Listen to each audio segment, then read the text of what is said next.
Buenos días a todos, hermanos. Os invito a que abráis vuestras Biblias en el capítulo 2 de Apocalipsis.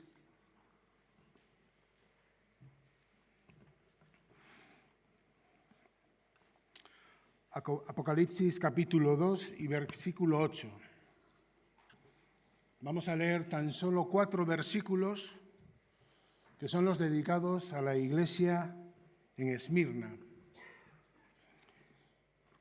y que tiene un mensaje impactante para nosotros en el día de hoy. Apocalipsis capítulo 2 y versículo 8 dice así: Y escribe al ángel de la iglesia en Esmirna, el primero y el postrero, el que estuvo muerto y vivió, dice esto: Yo conozco tus obras y tu tribulación y tu pobreza, pero tú eres rico, y la blasfemia de los que dicen ser judíos y no lo son, sino sinagoga de Satanás. No temas en nada lo que vas a padecer. He aquí el diablo echará a algunos de vosotros en la cárcel para que seáis probados, y tendréis tribulación por 10 días. Sé fiel hasta la muerte, y yo te daré la corona de la vida. El que tiene oído, oiga lo que el Espíritu dice a las iglesias. El que venciere no sufrirá daño de la segunda muerte. El mensaje a Esmirna, al igual que el mensaje a la iglesia de Filadelfia, son los únicos mensajes en los que Cristo no hace ningún tipo de reproche a la iglesia. Imagínate poder ser miembro de una iglesia sobre la que Jesús no tiene nada que decir de malo, no tiene nada que reprochar, no tiene nada que decir en contra. ¿Verdad? Sería una iglesia atractiva a la hora de escoger dónde nos reunimos. Os planteo que nos hagamos una pregunta y que podamos contestarla interiormente. ¿Qué te impulsa a reunirte en Suances? ¿Qué te impulsa a venir cada domingo a esta iglesia en concreto? Porque en Madrid hay muchas más. Seguramente de casa hasta aquí tendrás alguna iglesia más cerca. Pero ¿por qué eres miembro de la iglesia de Suances y no de otra? ¿O por qué vienes habitualmente? Déjame que te haga la pregunta también de forma inversa. ¿Qué haría que dejases de asistir a Suances? ¿Cuál es tu baremo para tomar una decisión para decir, no vuelvo más a esta iglesia? Bueno, seguro que encontraríamos diferentes motivaciones, tanto para asistir como para dejar de hacerlo. Pero, ¿qué es lo que ha visto Cristo en Esmirna? ¿Qué tiene de especial esta iglesia? Que le despierta el dar un mensaje positivo sin nada que reprocharles.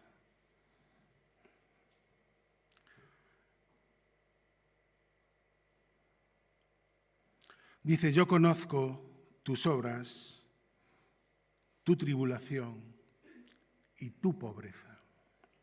Lo que Cristo ha visto en Esmirna es una iglesia fiel, una iglesia en la que a pesar de las consecuencias ha decidido tomar su cruz y seguir a Cristo. No se ha fijado en su excelente programa de actividades. No se ha fijado si es una iglesia numerosa en la que me voy a sentir cómodo, porque va mucha gente. Lo que ha visto han sido corazones rendidos y entregados a Cristo. No es una iglesia balneario en la que descansar. No es una iglesia parque temático en la que hacer muchas cosas que me apetecen y que me hacen sentir bien. Es una iglesia incómoda, dispuesta a pagar el precio de seguir a Cristo. Y sabéis, ese precio es un precio muy caro, pero es una iglesia que ha decidido ser fiel a Dios, fiel en santidad, fiel en adoración y lo que también es muy importante y a veces olvidamos, fiel en proclamar el mensaje de Cristo y obedecer el mandato del Señor de id y predicad. Esta es una iglesia dispuesta a aceptar el sufrimiento que va con la fidelidad al Señor. Dispuesta a ser luz y a ser testimonio en una sociedad donde no estaba permitido serlo, donde se era perseguido por el mero hecho de confesar a Cristo como el Señor de sus vidas. Así que habían asumido como algo natural, como algo parte de sus vidas, las palabras de Cristo: en el mundo tendréis aflicción. No se sentían ajenos a esa frase. Sabía que iba por ellos, porque eran hijos de Dios. Pero también mantenían la esperanza en sus promesas. Pero confiad, yo he vencido al mundo. Pablo, escribiendo a Timoteo, avisándole de la persecución y de la dureza que supone a veces ser cristiano, le dice en el capítulo 3 de la segunda epístola: todos los que quieren vivir piadosamente en Cristo Jesús padecerán persecución. Así que, hermanos, no tenemos que extrañarnos que la Iglesia sufra en medio de una sociedad que lo que hace es rechazarla y perseguirla. Forma parte del ADN de ser cristiano y de ser parte del pueblo de Dios. Ahora, ¿cuál es el contexto de esta iglesia? Esmirna era una de las ciudades grandes de Asia Menor, a unos 50 kilómetros de Éfeso. Era una ciudad rica, era una ciudad con mucho comercio. Había una comunidad numerosa de judíos que además tenían gran afición por perseguir a los cristianos y por denunciarlos. En el año 26 después de Cristo, siendo emperador Tiberio César, se erigió en Esmirna un templo en su honor. Y todos los habitantes, a excepción de los judíos, estaban obligados a pasar una vez al año por aquel templo y proclamar que César era el Señor. Y como podéis imaginar, esto suponía un grave problema para los cristianos, para los cuales solo Cristo es el Señor. Así que nos encontramos con una iglesia fiel, a pesar de la persecución, con grandes consecuencias y graves consecuencias para la vida de los creyentes. En definitiva, era muy difícil ser cristiano en Esmirna. Era muy difícil ser creyente allí. Pero, ¿sabes? A la vez sería muy fácil dejar de sufrir. Para ellos sería muy fácil dejar de pasarlo mal. Tan solo tenían que relativizar un poquito su fidelidad a Dios. Tan solo tenían que contextualizar su fe a la sociedad que les estaba tocando vivir. No ser tan exagerados con su relación con Dios. Esto les facilitaría mucho las cosas. Esto les daría una mejor vida en aquella ciudad, ¿verdad? Sería muy fácil dejar de sufrir. Pero, ¿sabéis? Ellos han escogido otro camino. Y es el camino de la fidelidad inequívoca a Dios. Fieles en santidad, fieles en adoración y fieles en la proclamación del Evangelio, a pesar de que estaba prohibido. Por eso es el Señor Jesucristo mismo el que da testimonio de ellos. Versículo 9. Yo conozco tus obras y tu tribulación y tu pobreza, pero tú eres rico.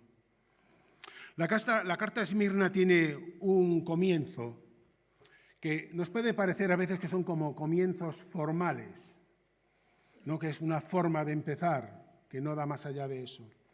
Pero en este caso, el comienzo tiene mucho que ver con lo que ellos están sufriendo y con lo que ellos están experimentando. Fíjate lo que dice el versículo 8.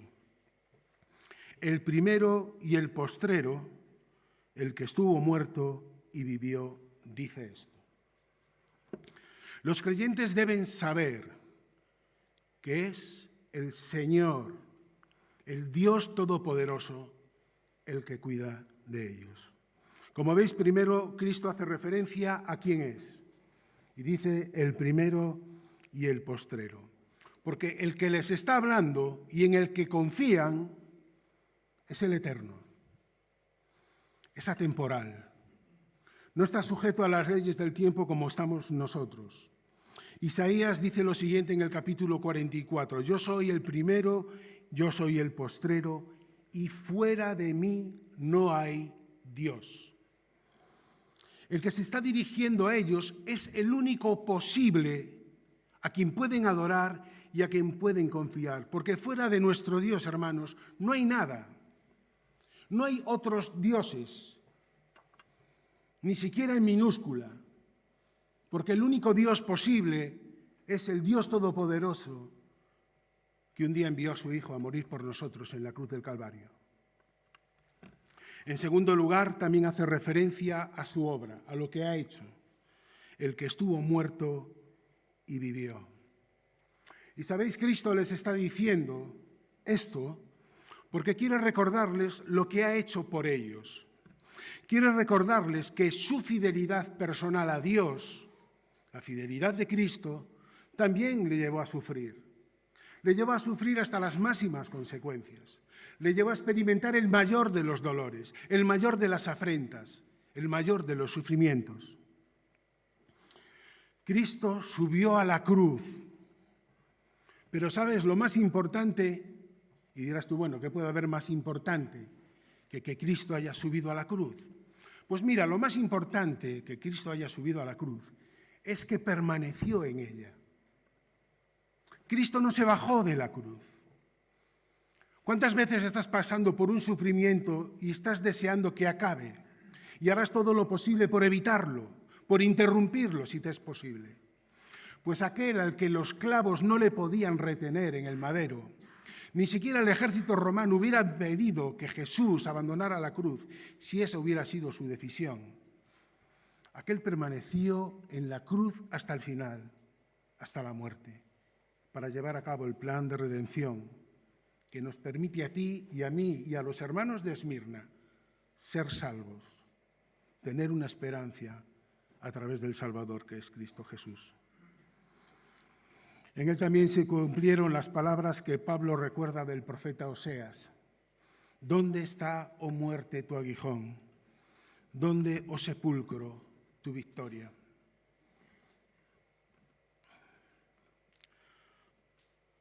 El que les está hablando es un Dios vivo. Mirad, hay mucha gente que cree en Mahoma. Hay mucha gente que cree en Buda, pero están muertos. No están vivos. Están en una tumba que van a visitar. El Dios que les está hablando, en la persona del Hijo, a través de Cristo Jesús, está vivo. Es un Dios al que pueden recurrir. Es alguien que puede compadecerse de ellos. Es alguien que les puede fortalecer, que les puede animar. Es alguien que les puede consolar en estos momentos que están pasando por las circunstancias más difíciles. Del mismo modo, Cristo también es la prueba de que después de ser fieles en la tribulación, fieles en el sufrimiento, también llega la exaltación. El que pasó por la agonía de Getsemaní, por el sufrimiento de la cruz, por la experiencia del sepulcro, fue levantado de entre los muertos, coronado de gloria y poder, y recibió un nombre que es sobre todo nombre. Y sabes, cuando los creyentes en Esmirna están pensando en todo esto, están viendo quién les está hablando, uno puede contemplar el sufrimiento, la fidelidad al Señor desde otro punto de vista. Y cuando te veas tentado a desmarcarte de Dios porque estás pasando por un trance difícil, debes pensar en aquel que ha experimentado todo esto, que te comprende con detalle y que tiene el poder y la capacidad para consolarte y para ayudarte. Algunos creyentes en Esmirna tuvieron que pasar probablemente por la muerte, y lo sabemos por los datos históricos que hay. Muchos perdieron la vida por ser fieles al Evangelio, por ser fieles a Jesucristo. Pero confiaban en aquel que tiene el poder sobre la muerte, sobre la vida, por aquel que va a cumplir sus promesas en ellos. Cuando Pablo escribe también su segunda epístola a Timoteo, le está hablando del sufrimiento que conlleva la misión y le dice lo siguiente, segunda de Timoteo capítulo 2 y versículo 8. Acuérdate de Jesucristo, resucitado de los muertos conforme a mi evangelio, en el cual sufro de penalidades. Acuérdate, Timoteo, acuérdate de Jesús, de todo lo que pasó, de todo lo que sufrió, para que nosotros ahora tengamos vida y tengamos esperanza.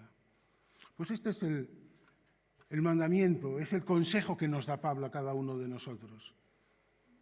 Trae a tu memoria a Jesús, trae a tu memoria todo lo que hizo por ti, trae a tu memoria su sufrimiento, trae a tu memoria su resurrección. No es un Dios muerto. Trae a tu memoria cómo Dios le exaltó. Así también Dios lo hará con nosotros. Lo segundo que quiero que veáis conmigo es que los creyentes deben saber que el Señor está al control de nuestras vidas.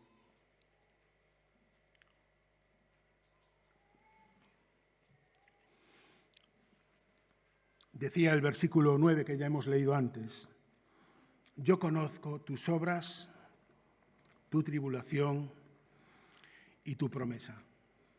Hermanos, el Señor sabe lo que ocurre en la iglesia de Suances. A Él no se le escapa cada uno de los detalles de la vida de esta iglesia, de la vida de esta iglesia y de los miembros de esta iglesia. Sabe lo que hacemos, sabe lo que no hacemos y sabe también algo que es más delicado. ¿Qué nos motiva a hacer lo que hacemos? Y a veces a lo mejor no siempre es la mejor motivación. En el caso de Esmirna sabe perfectamente por qué están pasando. Aquí tribulación significa aplastar. Es decir, que el Señor conoce perfectamente que esta iglesia está siendo aplastada. No es que estén pasando por diferentes trances de sufrimiento, de angustia. No, literalmente los hermanos están siendo aplastados por la sociedad y por las autoridades. Cuando habla de pobreza, no se refiere a que le faltase las cosas fundamentales. Se refiere a que les faltaba todo. Porque en aquella época, cuando uno era denunciado por su culto a Cristo, pues podía ser la persona más poderosa que había en Esmirna, que te expoliaban todo, te quitaban todo, tu casa, tu dinero, tus empresas, la gente que tenías a tu cargo, te lo quitaban absolutamente todo. Y esto estaba ocurriendo con ellos, por ser fieles a Cristo. Dice la epístola a los Hebreos en el capítulo 10, el despojo de vuestros bienes, sufristeis con gozo, sabiendo que tenéis en vosotros una mejor y perdurable herencia en los cielos. Les quitaban absolutamente todo, se quedaban sin nada. Solamente se quedaban con su relación con Cristo, solamente se quedaban con la comunión entre los hermanos, pero absolutamente nada más. Y sabéis, cuando leo Hebreos, parece una frase imposible, ¿verdad? Sufristeis con gozo, pero si acabas de escribir que te han expoliado todo, te lo han quitado todo, y dice el autor de los Hebreos que el despojo de vuestros bienes sufristeis con gozo. Mirad, uno no puede estar alegre cuando pasa por situaciones de tribulación extrema. Uno no puede estar alegre cuando pasa por situaciones de sufrimiento que parece no tener fin. Pero, ¿sabes? Se puede sufrir gozoso. Puedes pasar por todo eso con tristeza, pero experimentar gozo en tu corazón. ¿Cómo puede ser esto? Mirad, la alegría depende de las circunstancias que nos tocan vivir y depende también de cómo las manejamos. Pero el gozo es la obra que el Espíritu Santo hace en el interior de cada creyente que permanece fiel al Señor. No es algo que depende de las circunstancias. Depende del trabajo que el Espíritu Santo hace en cada uno de nosotros al desarrollar su fruto. Por eso el autor de los Hebreos dice: el despojo de vuestros bienes sufristeis con gozo. Porque por encima del sufrimiento que les está provocando sin duda de tristeza, pueden experimentar la paz y el gozo que solo el Espíritu Santo puede provocar. Porque al ser humano le resultaría imposible experimentarlo por todo lo que está viviendo. Así que nos encontramos con estos hermanos que a pesar de todo pueden estar gozosos. Eran completamente pobres a los ojos de todo el mundo, y así lo dice Cristo. Pero como vimos al principio, Dios tiene una forma diferente de ver las cosas. Decía Hebreos: sabiendo que tenéis en vosotros una mejor y perdurable herencia en los cielos. El rey David, que como sabéis pasó también por muchas circunstancias de persecución, de sufrimiento extremo, con peligro para su vida, con pobreza también, en el Salmo 16 dice lo siguiente: Jehová es la porción de mi herencia y de mi copa. Tú sustentas mi suerte, las cuerdas me cayeron en lugares deleitosos, y es hermosa la heredad que me ha tocado. Mirad, a los ojos de todo el mundo eran unos pobres desgraciados, a los que por fin les habían ajusticiado, quitándoles todo, dejándoles lo peor, encarcelándolos. Pero a los ojos de Dios son coherederos con Cristo de las riquezas y de las bendiciones de Dios. Y me pregunto si en esta mañana nosotros nos sentimos igual. Si nosotros somos capaces de enfrentar las adversidades duras de la vida sabiendo cómo nos ve Dios y cómo nos califica Dios delante de Él. Por eso el mensaje de Cristo a la Iglesia no puede ser más claro. No temas en nada lo que vas a padecer. Y fíjate que Jesús no les está diciendo: tranquilos, voy a impedir que sufráis. Tranquilos, no os va a pasar nada. No está diciendo esto Cristo. Está diciendo: vas a padecer, vas a sufrir, no lo voy a impedir, pero no temas. Bueno, ¿por qué? ¿En qué se basa Jesús para decir esto de no temas en medio del sufrimiento? En primer lugar, ya lo hemos visto al principio, la Biblia emplea esa expresión: yo conozco. Cristo está siguiendo con todo detalle todas y cada una de las circunstancias que te están sucediendo. No estás solo. Cristo lo conoce con detalle y lo comprende con detalle. En segundo lugar, dice también el texto: el diablo echará a algunos de vosotros en la cárcel. Bueno, esta era una de las cosas que Jesús les está previniendo. Satanás va a actuar en nuestra contra. Somos objetivo de Satanás y Dios no lo va a impedir. Pero, ¿sabes? Satanás no puede hacer nada que el mismo Padre no le autorice a hacer. Satanás no puede hacer contigo lo que quiera. Necesita el permiso de Dios. Necesita la autorización de Dios para tocar un solo pelo de nuestra cabeza. Dios controla cada situación que ocurre en tu vida, más aún cuando es Satanás quien las provoca. Dice también, en tercer lugar, que todos estos padecimientos son para que seáis probados. Dios usa las circunstancias que ocurren en nuestra vida, que aparentemente son un sinsentido, que solo producen dolor y nada más que dolor. Dios aprovecha esas circunstancias para hacernos mejor, para hacernos cada vez más semejantes a Cristo. Nos prueba para ver a dónde llega nuestra fe. Y sabéis, cuando decimos esto, muchas veces pensamos en la idea de que Dios permite pruebas en nuestras vidas y está como con una libreta, anotando a ver hasta dónde llegamos. Mira, Dios nos conoce perfectamente, como ya lo hemos visto. Él ya sabe en dónde está nuestra fe. Quienes no lo sabemos somos nosotros. Y necesitamos ser probados y pasar por determinadas circunstancias para que nosotros, en primer lugar, conozcamos cuál es nuestro grado de fe y de implicación y de confianza en Dios. Y en cuarto lugar, dice el texto, tendréis tribulación por 10 días.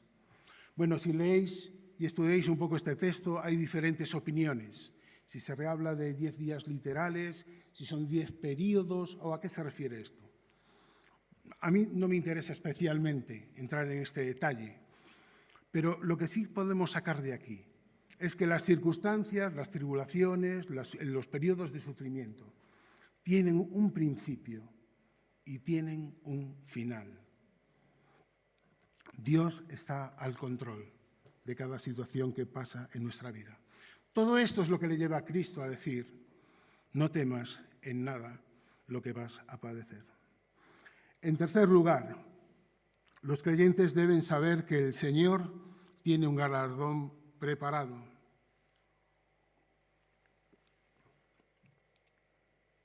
La fidelidad a Dios en medio del sufrimiento también tiene premio por parte de Dios. Dice el versículo 10, sé fiel hasta la muerte y yo te daré la corona de la vida. Bueno, lo primero que tenemos que aceptar de este versículo son las dos primeras palabras. Sé fiel. Mirad, no se trata de una sugerencia por parte de Cristo. No se trata de una opción más elevada o para los creyentes más aventajados o para los que están prestando un servicio especial en medio del pueblo de Dios. Cristo manifiesta el imperativo y el mandato de ser fiel, de vivir en fidelidad constante a Dios, de vivir en una fidelidad que incluso puede llegar hasta las últimas consecuencias, como es que esa fidelidad requiera entregar nuestra vida. La fidelidad a Dios es la única forma en la que Dios acepta que nosotros vivamos en nuestra relación con Él. Fieles en santidad, fieles en adoración y fieles en la proclamación del Evangelio, porque eso es nuestro cometido, hermanos. Es la única forma de la cual nuestras vidas pueden servir para la gloria de Dios. Pero aquellos que han sufrido la muerte por ser fieles a Dios, nos dice la palabra que Él tiene preparado un galardón especial, que es la corona de vida. Mira, no se trata de la vida eterna, porque uno no obtiene la vida eterna a través del martirio o a través de buenas obras. Uno lo obtiene a través de la fe en Cristo Jesús. Y eso es algo que ya no podemos perder, incluso aunque luego pequemos y seamos infieles al Señor. Si realmente hemos aceptado a Jesús como nuestro Salvador, es algo que Él no va a permitir que perdamos. Pero sí nos está recordando que Dios tiene un galardón especial para aquellos que son fieles hasta el final.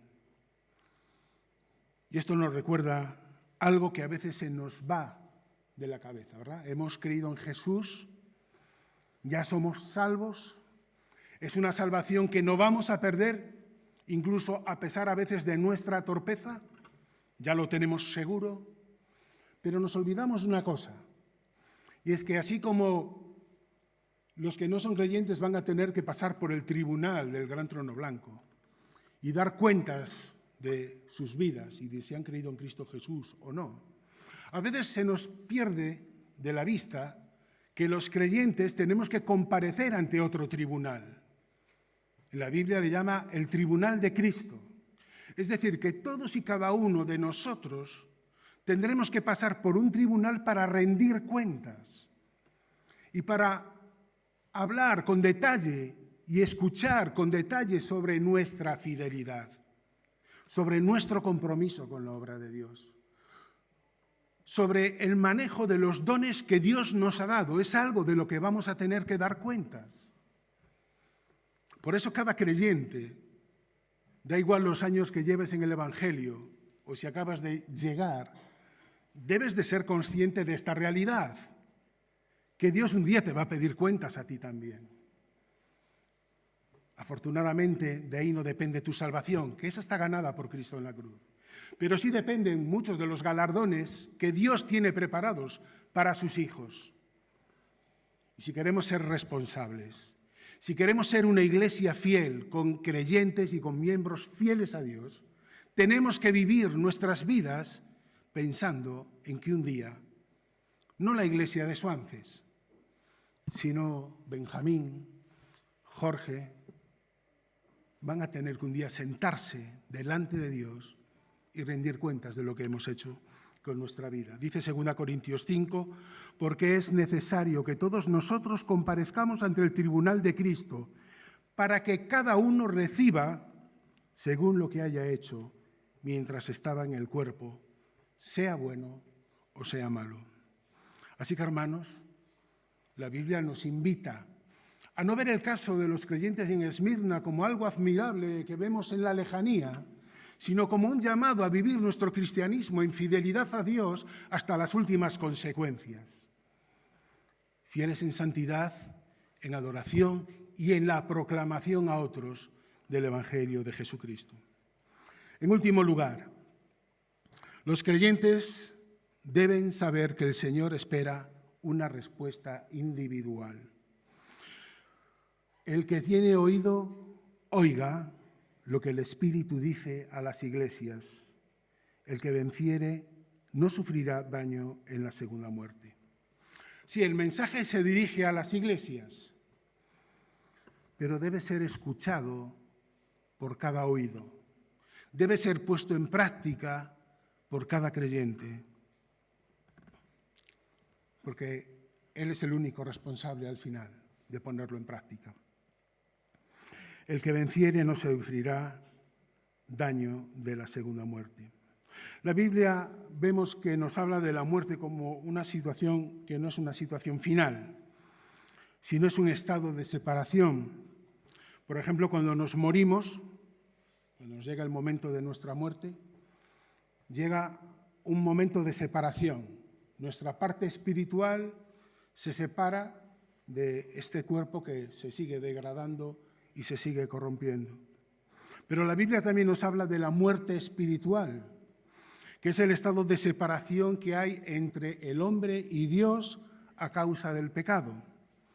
Esta es una separación que es reversible, que no tiene por qué ser definitiva, siempre y cuando pues, cada mujer o cada hombre, antes de su primera muerte, dé un paso de fe y acepte a Cristo Jesús como su Salvador personal. Pero, ¿sabes? Aquí está hablando de la segunda muerte, que no es ni esta muerte espiritual, ni es la primera muerte, la muerte física. La segunda muerte a la que hace referencia el texto es el estado de separación perpetuo y definitivo, sin posibilidad de cambio, en el que entra todo pecador que muere físicamente. Es decir, todas las personas de esta sociedad, las cuales algunas nos tocan muy de cerca, ¿verdad? Familiares directos, compañeros de trabajo, vecinos, amigos entrañables.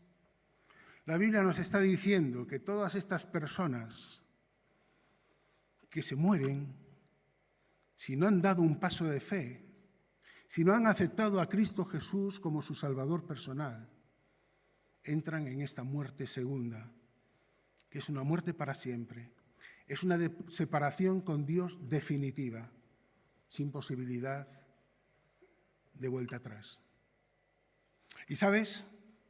Parece que los creyentes en Esmirna eran muy conscientes de esta situación. Y por eso, a pesar de la persecución y a pesar del sufrimiento, seguían proclamando a Cristo como la única solución para tener una relación con Dios y no entrar en esta muerte segunda. Me pregunto si nosotros tenemos la misma preocupación por las personas que nos rodean y que cada día están muriendo sin tener a Cristo en sus vidas. La promesa es al que venciere, es decir, al que por la fe en Cristo Jesús el Padre considera vencedor, no por nuestros méritos, sino por los méritos de Cristo en Jesús. Dice Romanos que en todas estas cosas somos más que vencedores, por medio del que nos amó. Hermanos, el mensaje de Esmirna es un mensaje duro, en el sentido de que nos gustaría que el mensaje del Señor fuera: tranquilos, no os preocupéis, todo os va a ir bien, no vais a tener nunca un problema económico, no vais a tener nunca un problema de enfermedad en vuestras vidas, vais a ser felices con vuestras familias, y cuando vengan el sufrimiento, cuando vengan las guerras o las circunstancias, las pandemias, tranquilos, porque el pueblo de Dios no le va a pasar nada. Ese no es el mensaje de la Biblia. El mensaje de la Biblia es el mensaje que nos dice que nos va a pasar todo eso, pero no temas, porque yo estoy contigo. No temas porque yo te comprendo. No temas porque yo tengo el control de todo lo que te pasa. No temas, porque si es necesario, yo te tomaré en mis brazos y te llevaré conmigo y te consolaré, te curaré y te cuidaré. Que el Señor nos ayude para que la rutina no se apodere de esta iglesia. Que en esa iglesia mantengamos la llama del Evangelio. Y la llama del Evangelio no es una hoguera o una luz que podemos poner aquí. Es mantener vivo el testimonio del Evangelio en el local y fuera del local. Porque esa es la única forma de mantenernos fiel a lo que Dios quiere en nuestras vidas. Y sabéis, cuando el pueblo de Dios se consagra a Dios y le dice: Señor, aquí estoy, úsame para tu gloria. En medio del sufrimiento, aunque esto me traiga consecuencias, no dudes por un minuto que Dios lo va a hacer. Que el Señor os bendiga.